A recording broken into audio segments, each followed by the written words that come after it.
Hello, I'm Jamie Reed, the Education Specialist with the Oracle Applications and Technology Users Group. I'm very excited to welcome you to today's session hosted by the Cost Management SIG called Taming the Dragon, Optimizing Cost Management for Sustainable Business Success. Before we dive in, I would like to briefly introduce everyone to OATUG in case you're new to our programming. We are a community of Oracle users and consultants, and we provide education, networking, and support to our members. Just a quick reminder for today's webinar, you will be on mute throughout the session. However, you are welcome to send questions at any time, which we will address at the end. We are recording the session, and the recording as well as the slide deck will be available to OATUG members in the knowledge base. And you'll see the link for that in the chat area. Now I'd like to turn it over to our speakers, Rachna Hasta, a Senior Solutions Specialist with More for Apps, and Douglas Volz Consulting, and also the OATUG Cost Management SIG Coordinator. Thank you so much for presenting, and you can take it away. Thank you so much, Jamie. Rashana and I put this, mostly Rashana. This is a follow-up from Ascend 23 because we know that most of you are not able to attend, so we're actually diving into more detail for those of you who attended Ascend 23. Next slide, please. So first of all, I want to mention that there's a big benefit to joining OATUG. I realize that over 30% of the COSTIG members are not members of OATUG. We want you to have access to these webinars, and you have better access if you belong to OATUG. And there's a significant number of recordings and webinars and people you can access by becoming a member. So I encourage you, and even if you're an individual person, it's not quite so bad to be an individual member as opposed to a company member. Anyway, next slide, please. So the cost SIG, there's a number of other SIGs. You're welcome to look at it. Joining OATUG, you have access to the knowledge base and the hub, and it's all good stuff. Next slide, please. And we've just finished Ascend 23, just letting you know that Ascend 24 is going to be in Las Vegas, June 17 through 20, and call for presentations will be in December, I've been told. I will put a abstract for the cost SIG, hopefully we'll be there again. And for those of you who attended Ascend 23, there was the comment that, hey, we didn't get cloud development there. Well, I've tried, and I went to cloud development and I asked the supply chain costing people, and they were not able to get budget. So if you were wondering why we didn't have them, I've tried, and I'm going to try again, but they tend to concentrate, it looks like, at Cloud World. Next slide, please. So again, next slide. So the cost SIG, just in case you don't know, we're a volunteer group. We've been around in various forms since I think around 1996. I've been running it since 2007. We're currently roughly 370 members in 16 countries. We try to do webinars that are useful for you. So if there's a topic you'd like to know more about, you have a problem in regards to the costing applications, let me know about it. Let's see if I can put together a presentation or connect you with people who can help. And that's what we're trying to do. We're trying to help you make better use of the Oracle applications. Next slide, please. And so this is just an example of some of the ones we've done. GL to inventory reconciliation, interface errors, profit and inventory, all good stuff that most of you have to face. And all of these presentations are available at the knowledge base. Next slide, and take it away, Rashana. Sure, thank you, Doug, and welcome to everyone to this session, Taming the Dragon, that is cost management. So we'll go into it. Why do we call cost management as taming the dragon?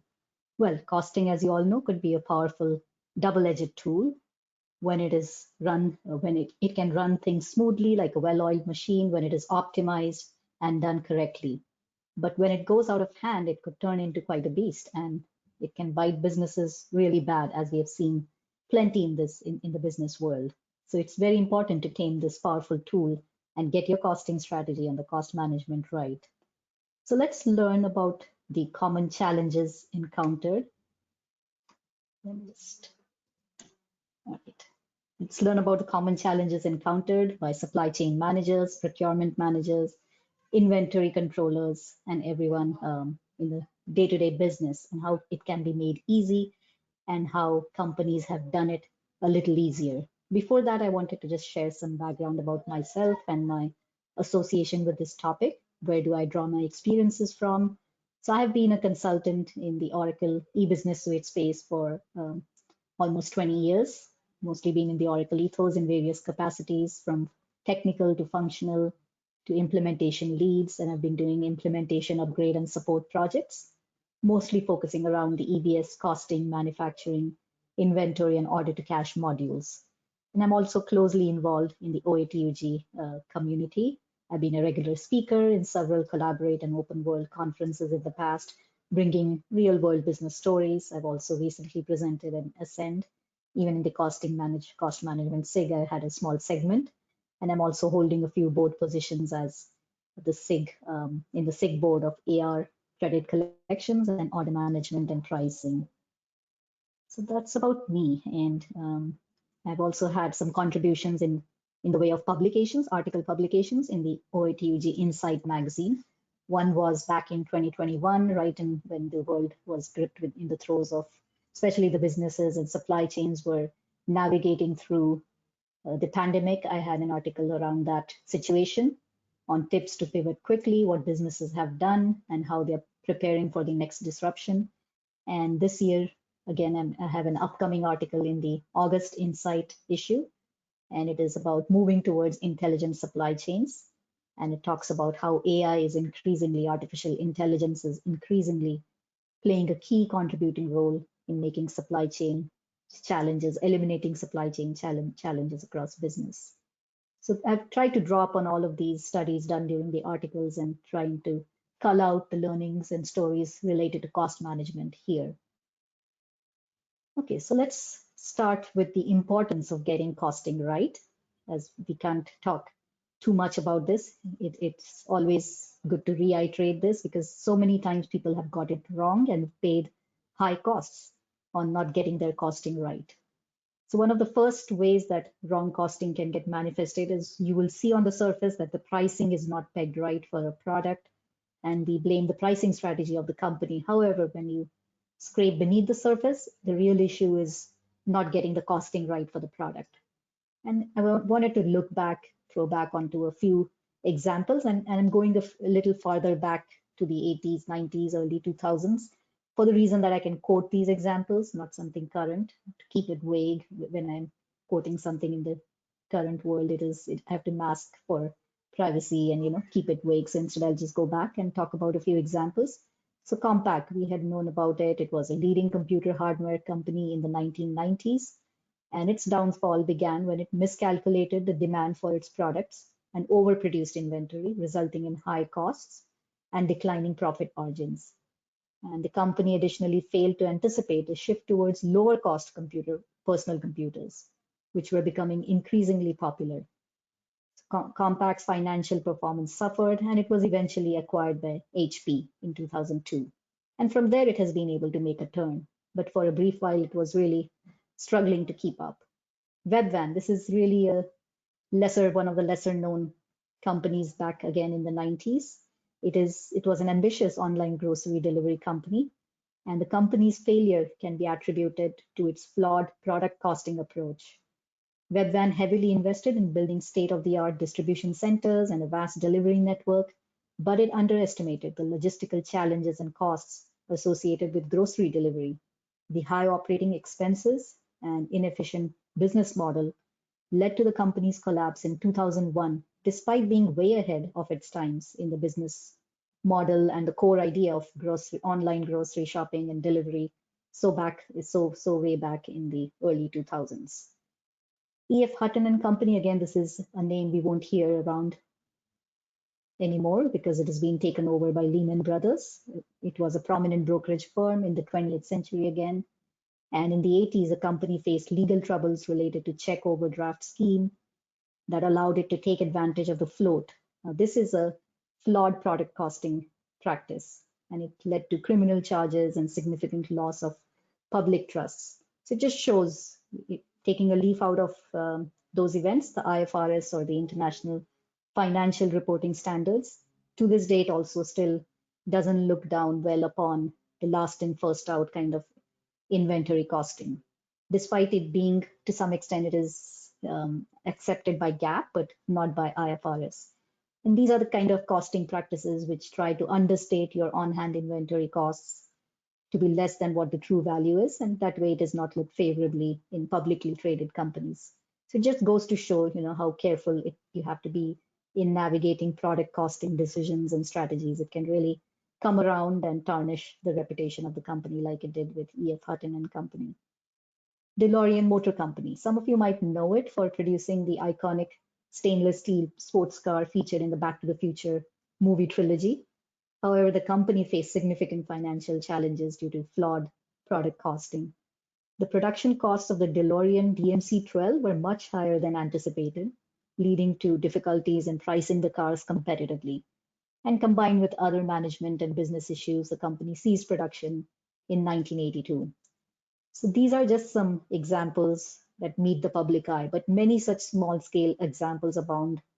They are in abundance around us, each one of us, when we see a local mom and pop store around the corner selling something, like donuts or ice creams at a super unbeatable price, and you see the long queues, but then you realize it was a short-lived, just a short-lived dream, because they were forced to do some course corrections in their pricing and costing and to become a viable long-term business.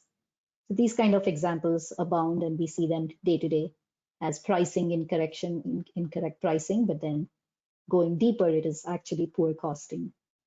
Let's look at what supply chain managers and operational executives are most concerned about these days. So when this survey was done by the National Association of Manufacturers, they ranked the primary business challenges in 2022, and it's shown in this graphic. And you will notice that out of all of these, out of the top 5, you can see that the top 3, there are at least 3 related to costs among the top 5. So let's look at these 3 out of the 5 which are related to costs, and these are the top worrisome things that keep operational executives awake at night. So first off, it's attaining and retaining a quality workforce. So there's a lot of competition in the job market for production workers, engineers, middle level, entry level, all levels of workers. There's a lot of pricing competition and wage competition, and keeping and retaining good quality workforce has posed a big challenge. And as goes the adage, if one man's wage increase is another man's price increase. So it all has to be covered and funded by the product cost. It has to be all rolled within the cost if the wage goes up. And ultimately it hits the pricing, of course. It comes out of all of the consumers' pockets. So this is one thing that is keeping them awake. The next was the increased raw material costs. And this is also a very growing concern, and it is fueled further by geopolitical conflicts as we know them today. It constantly makes people think about shifting the sourcing, like it has happened with wheat sourcing, because the breadbasket of the world was affected with recent invasions. Another reason for raw material cost increase is climate change. This is also growing at an exponential rate. So there is still some time when the sea level rises to a concerning level where it starts inundating the ports. That is some time away. That will really break down coastal infrastructure and seriously challenge the supply chain costs. But much before that, even a century before that, we are already seeing disruptions caused by climate change, by hurricanes, floods, wildfires, other forms of extremities of the weather that we are seeing increasingly nowadays. These are already jolting the global economy. For instance, the Texas freeze in 2021, it has caused the worst involuntary energy blackout in US history till then. And it forced 3 major semiconductor plants to close, and that only worsened a global semiconductor shortage that had been triggered by the rising demand during pandemic. And then it has further slowed down the production of microchip dependent cars. So it had a spiraling effect that everyone could feel. It just ripples down all the way. Other supply chain disruptions can be caused by occurrences, such as the Suez Canal blockage in 2021, and that caused a whole spiraling ripple effect in the supply chain. And to this day, people are seeing some or the other backlash from that. And then inflation is a constant pressure. It seems to only grow at a more and more faster pace that has pressured costs also. So these are the top concerns as we see. And the next one was the transportation costs and logistics costs. So this is also triggered by reduced container and ocean freight availability because of the traffics, the bottlenecks all around in the transportation channels. Secondly, it is because of the rising energy and fuel charges in all forms. Every form of fuel is rising and it has direct impact on transportation costs. And lastly, the labor shortages that we talked about before, that is also affecting transportation, especially in fleet operations, and that continues to drive up costs. Recent truckers strikes all around that we see and other disruptions continue to plague labor availability, and that has also affected the transportation costs. We see that in shipping costs in our day-to-day purchases as well. So as supply chain managers, what are the things that you can control, we can control when we are in charge of the operations? So one is building resilience and kind of future-proofing, reducing the vulnerabilities and future-proofing your supply chain and even your costing strategies. And that will reduce the effect of any of these transportation, labor, and material cost fluctuations. When I say reduce vulnerabilities, it means branching out, having multiple layers of suppliers, of items. You can have backup items, alternate items, substitute items. And there's a lot of planning that is involved. You have to think about the customer and supply relationships, build them long-term so that you have more negotiation power. Not just that, you can build them with an emphasis on building reputations with suppliers as being, concerned and aware about things like conflict mineral disclosures and child labor and where things come from. If you build those and build a good reputation, that gives you a leverage on your negotiation power with suppliers and gives you better relationships on both customer and supplier end. And that kind of spreads your risk. You should not depend on just one geography, one supplier, one customer base. As much as possible, you have to branch out and spread out. Likewise, in planning, you have to improve your safety stock, have substitute items when in terms of raw materials or anything should not be a bottleneck, or you should not have all eggs in one basket. Okay, and then we can also think of ways to counter the inflation effects by actually going into the futures market and buying future commodities as your raw materials, going into the predetermined rate. You can lock those in and have long-term contracts where you can procure. And you can also strengthen your internal processes. These are the outward market-related, outward relationship building that you can do. And you can also focus inward better. You can have, of course, the sustainability goals that you set. These not only improve your branding in the market and your perception in the market, but it also helps reduce your costs in terms of recycling, reusing things which you were once having as a use and throw, one-time use. By reducing carbon footprint, you also save and reuse a lot of your own materials. There's also a lot more maintenance aspects if you focus on that the machinery, equipment, assets can serve longer and you can get more out of it. There's also an emphasis we should place at improving the engineering and design. And when I say that, it means standardizing and consolidating components. We all know about bottle caps, which are one standard size, which fits any size of bottle, be it a half gallon, 1 gallon, whatever it is, but the caps need to be the same. That's been a common practice for a long time, but we have to think deeper and extend that learning to everything. You should be able to consolidate your components, even go to the extent of trying to delegate some of the part generation to your franchisees, to the distributors. This has been done. A very good example has been the steel chainsaws and garden equipment. They're European based and they they are also operating here in the East Coast mostly. So they have 3D printing of their parts given out to the distributors. And things like plastic screws to fuel housings, these are all printed even by distributor or even the end customer. So that reduces the cost of, lowers the on-hand cost and the stock holding cost. And it kind of delegates some of the manufacturing work. So that also saves on some of your costs. And also focus on tighter alignment between commercial and production planning so that there is less waste, less overproduction or underproduction, and it should be tightly coupled. So look at ways to make it more tightly aligned. And then of course, go down to the cost, every item cost analysis, whether to use variable costing, fixed costing, absorption costing, all of those, evaluate at a product level. And then you'll be able to get grips of, keeping every product viable, long sustaining.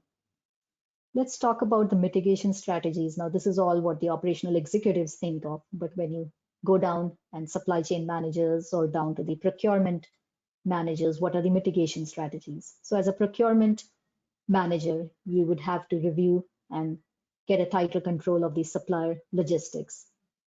Again, this is more from the perspective of reducing transportation costs. So instead of going global, sometimes you have to go near shore with your suppliers.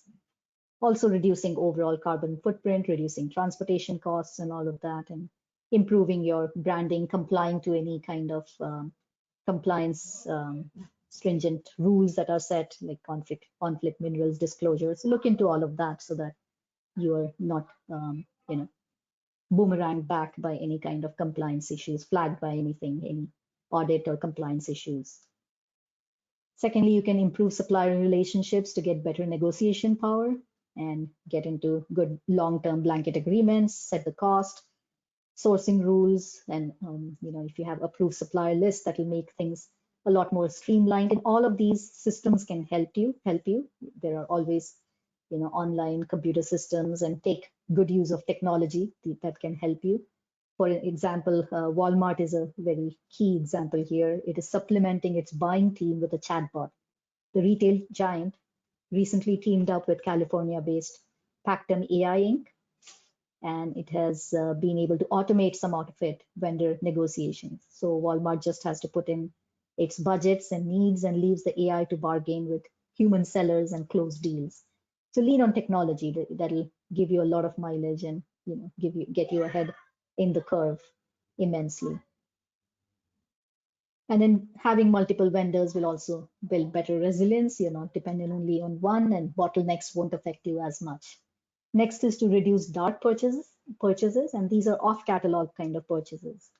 And these are not according to standards. They are off the catalog, so they could raise compliance issues if they're not approved, and tracking is limited.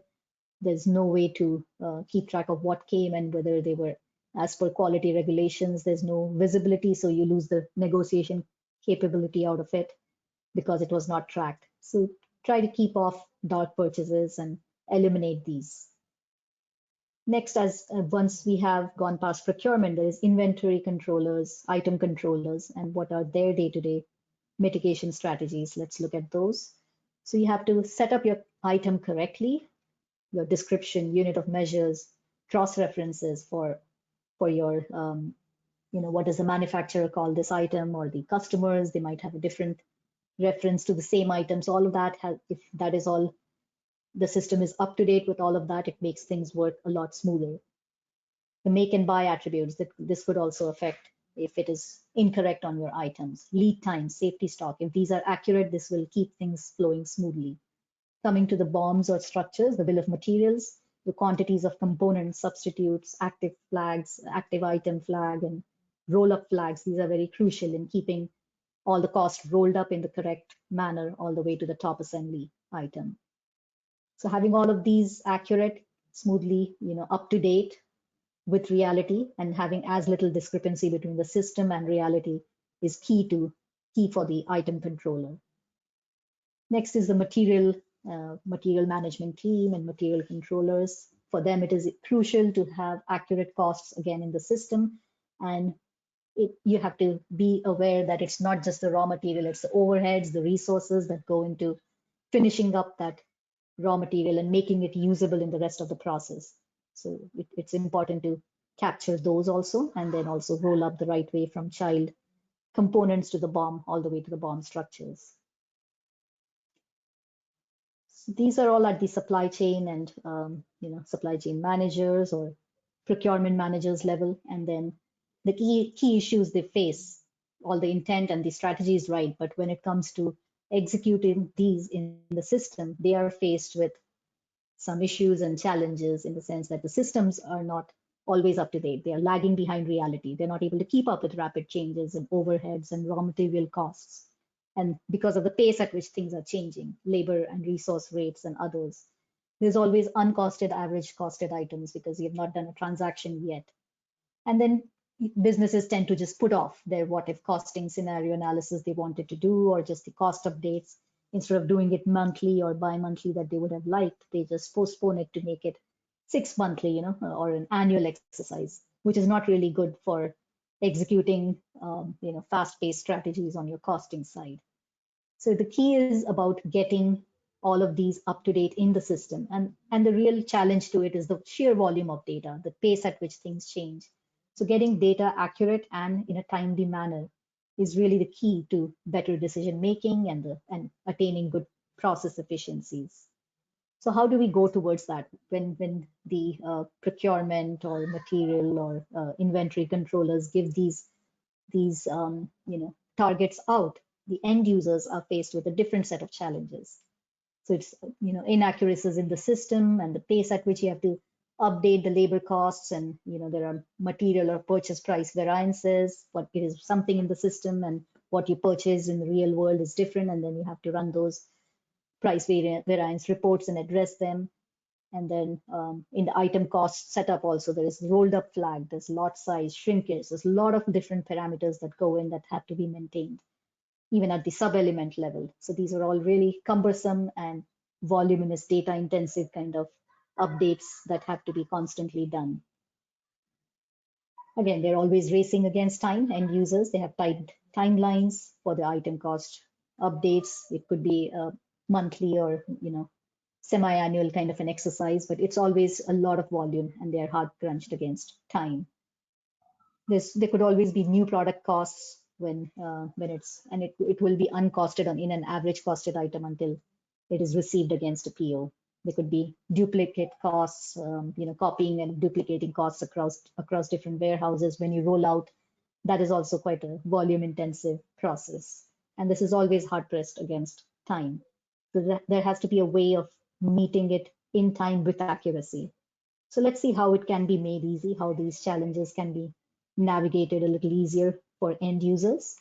And we look at how few of the companies out there have done it, what I have experienced firsthand. Panasonic Aviation. This is, they used to have 2 weeks every 6 months in the costing exercise in the standard cost updates, and they used to keep it off for every 6 months, and now they've brought it down to 2 hours every month. They made the frequency more and they spend less time on it, and they're able to keep their costs up to date in the system much better. Spyglass was another example. They had to load thousands of cost updates at once, and they were using data loader, which was only getting them this far, 120 item costs at a time. And now they were able to find solutions which make it much easier, 1 second per item, and they were able to do from 20 seconds per item using data loader or other solutions. And purchasing price updates also on PO, receive, invoice data is all seen in one sheet before you update the purchase price. And this is all from spreadsheet, as you can see here. And it is, instead of navigating through several different screens, it can be all viewed in one spreadsheet and done from one place. So these are the solutions we'll talk about today. And the main solution we are covering here is the More for Apps spreadsheet solution, suite of solutions we have for EBS as well as cloud.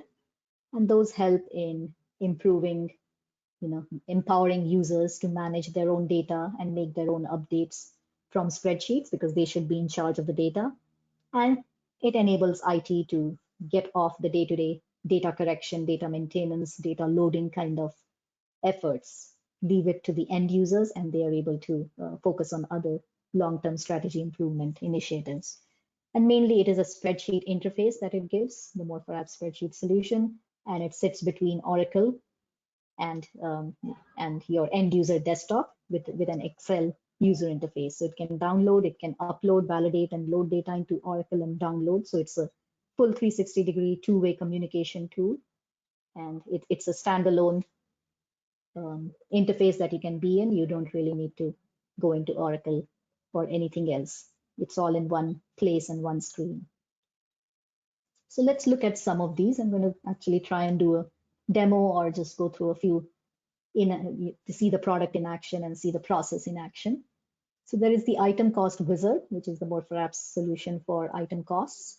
And it handles discrete manufacturing as well as process manufacturing. You can do cost updates on sub-element, do it for a new item. You can do sub-element updates, do a roll-up so that you have your assembly costs rolled up and accurately reflected in the system. You can do shrinkage and roll-up changes, and you can do resource rates. So when you have routing resources, overheads, associations, those can also be handled here in bulk. And then the same happens in process manufacturing, the OPM side of manufacturing, where you can do the same with standard cost elements and actual cost and elements updates. So I was planning to, instead of going through the whole suite of features and solutions, I was going to just go in tandem, and I was going to show a little bit of a demo in the actual tool or a video. So this is the item cost solution, and it has discrete standard costing, as I said. It all sits within the spreadsheet. We can log in and log out from here. That is upload and download button. And the whole spreadsheet maps one-to-one with a typical costing screen you would see on the forms. So you have all of the fields all in one place instead of drilling down through multiple forms and layers. You can see it all in one place. You can copy costs. You can do element and sub-element changes. And all of this with the click of an upload button. You can retrieve any data from the instance, from the EBS instance using the download. And there are multiple ways to download. And we'll see all of this in action. Instead of connecting, I'll just resort to a video, I think, just to steer clear of any connectivity or any other issues. So let's go into the functionality a little bit. So let's look at a few cost updates on that sheet that I was showing. So once we are logged in, we can go into the download form. And here we can search by the inventory org and a certain cost type, and you can look at only the current item cost by the cost type. And then we can put any of the elements, sub-element. You can include the last invoice price, purchase price, all of that. When you want to do a cost update, you can go by that as well. And then when we click download, it brings in real time from the instance onto a spreadsheet.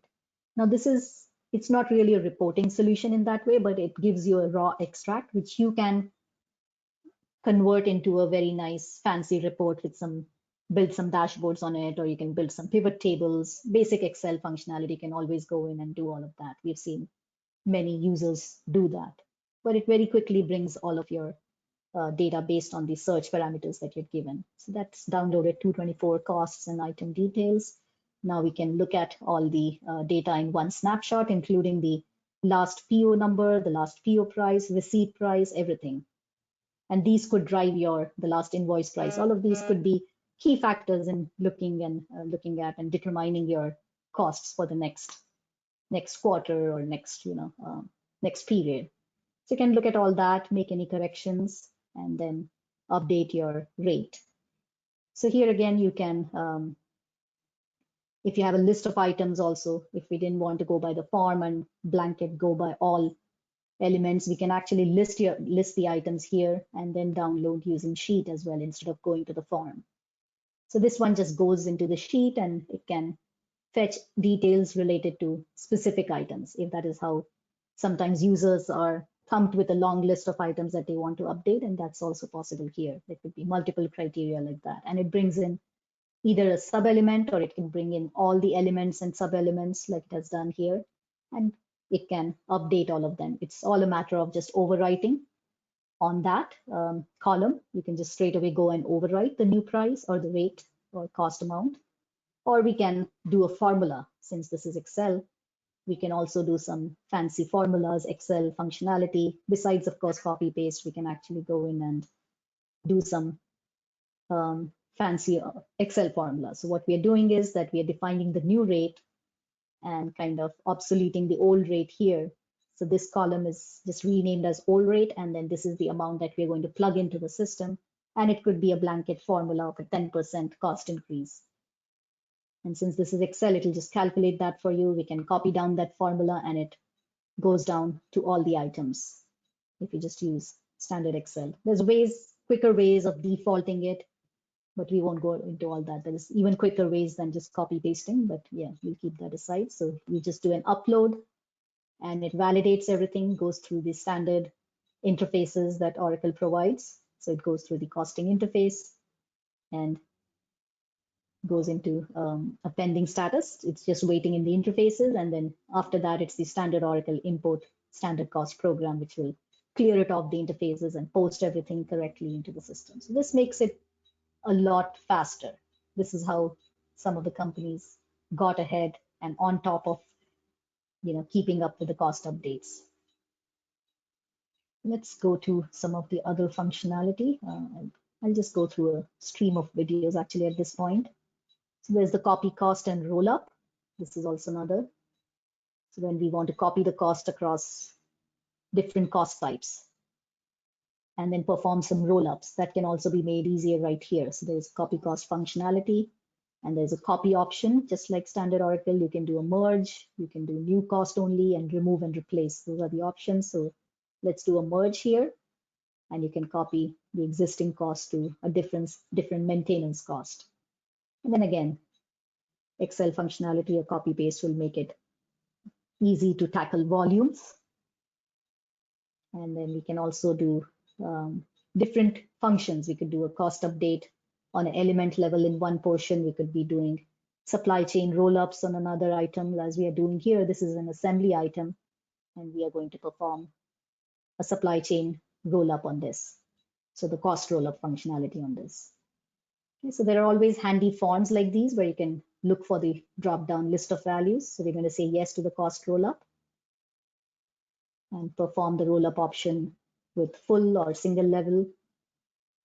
And that's all it needs. This could be done for many items at a time or a few items. And all we need to do is upload from here.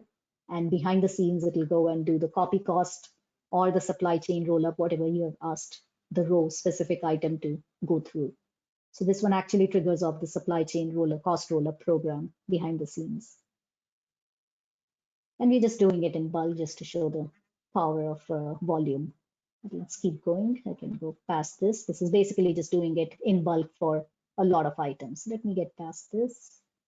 Just doing it for a handful of items. We're doing yes for the cost roll-up and doing the full cost roll-up in bulk. Okay, and once we submit, it'll actually go and submit the supply chain cost roll-up program with these specific items as the parameter.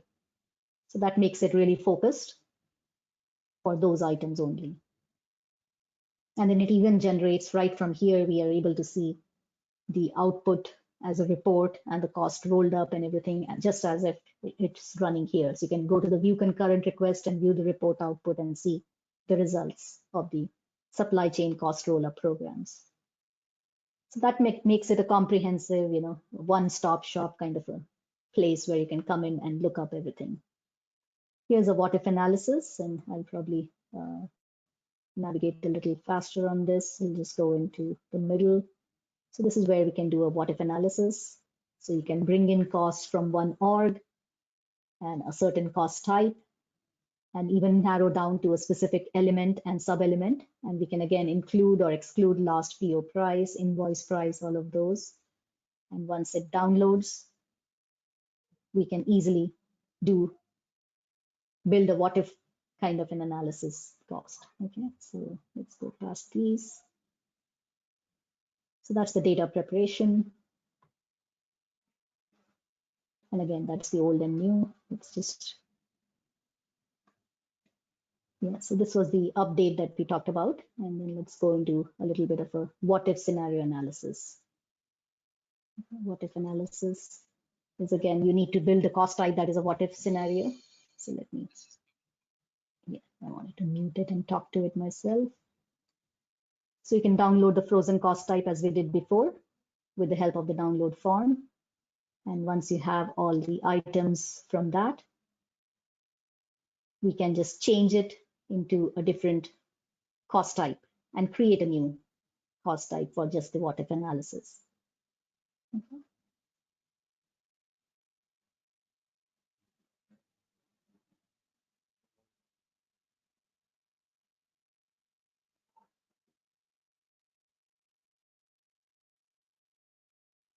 So it's validating, uploading, and then you can, so this was the what if cost type name, and then just import it with a different name. So we use the same with a different rate, we just change the amount, and we gave it a new cost type name.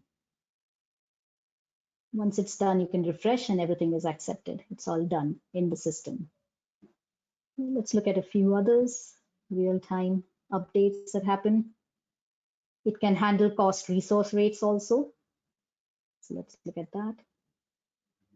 Again, I'll just go past the initial. So here's the sheet. It's a really trimmed down sheet just for the resource rates. And we can look at limited by the inventory org, cost type, current, everything in this, which is assigned as resources with a certain rate.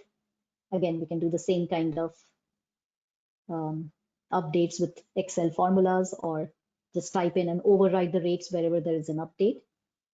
And then here we are using some of the defaulting, using the default row. It gets faster. You don't even have to copy paste. It just puts it here. You can put it on the top here and it just percolates down.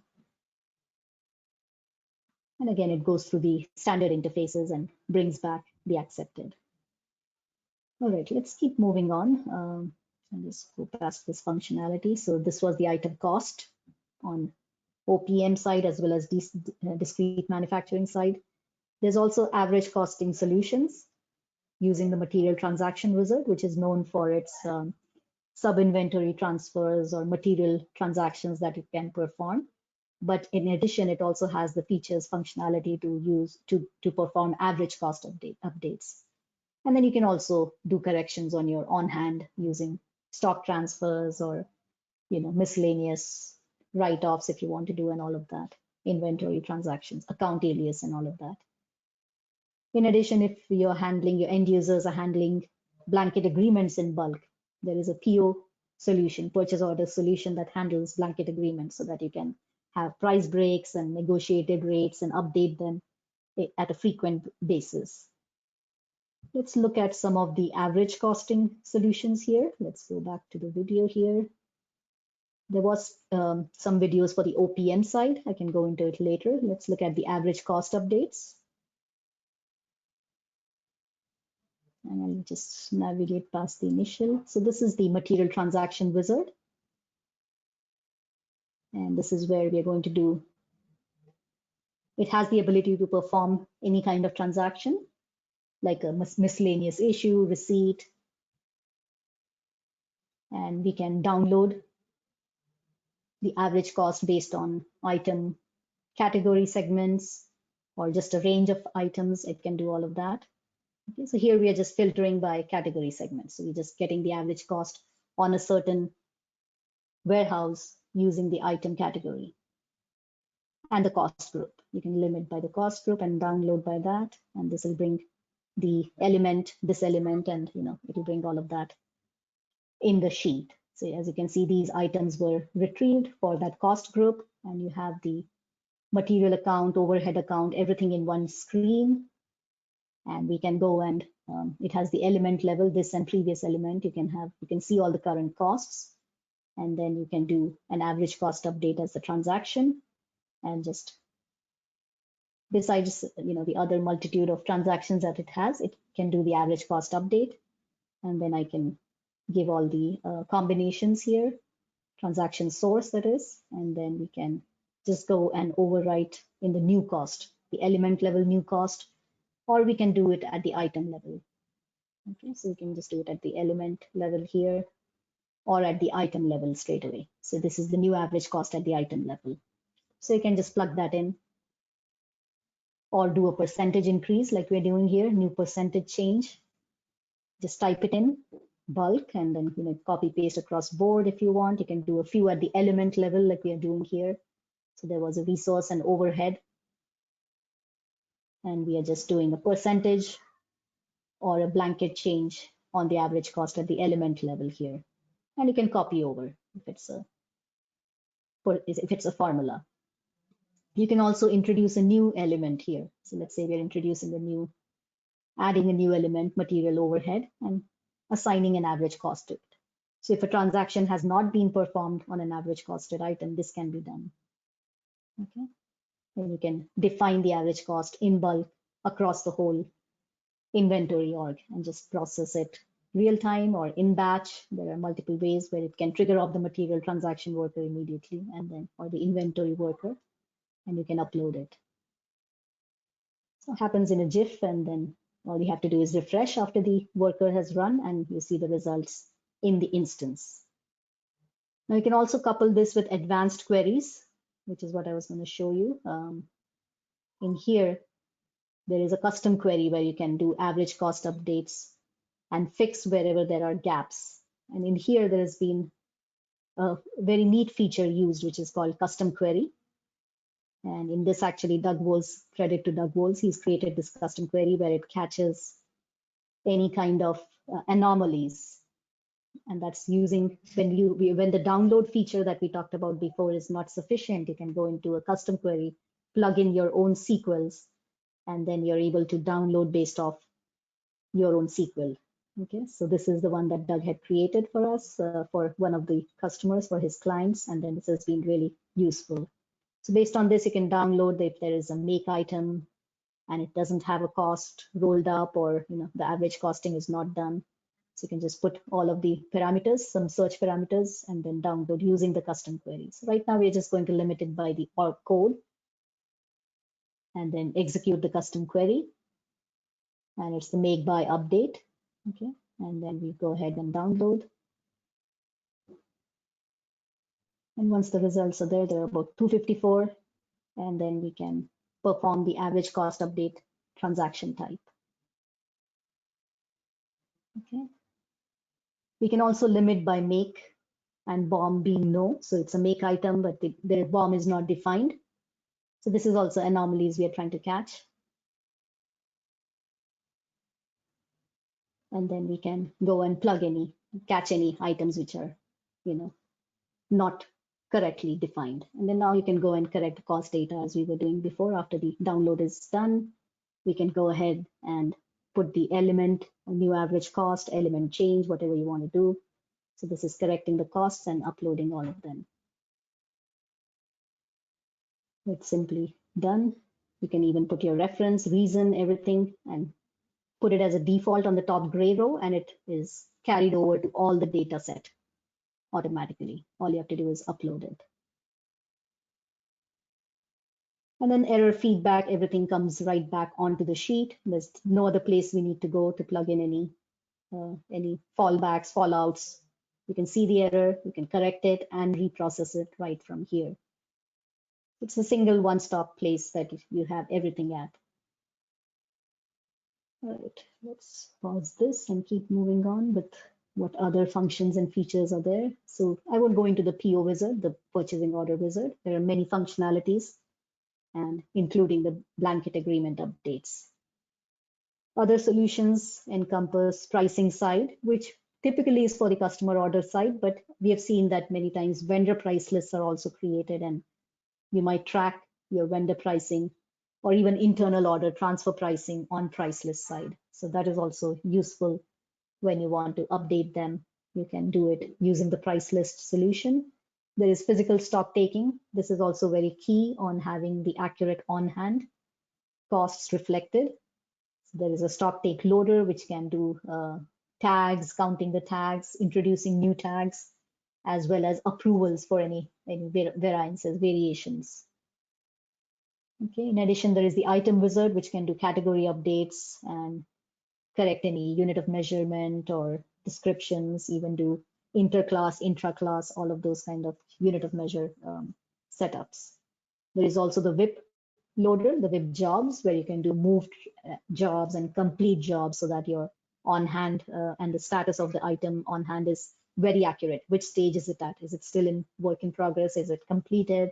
Or which is it still in queue on a certain step? Or which step is it at? It's very crucial to have entire, transparent visibility of which item is where. So having the system up to date is half the battle won in your costing strategy. And I have a few videos on those as well. And then finally, for the bill of materials, updating components, substitutes, performing routing, operation, resource changes, these are also done from the ease of spreadsheet interface using the BOM and routing solutions. And likewise, on the OPM side, there are recipe, formula, and ingredient solutions.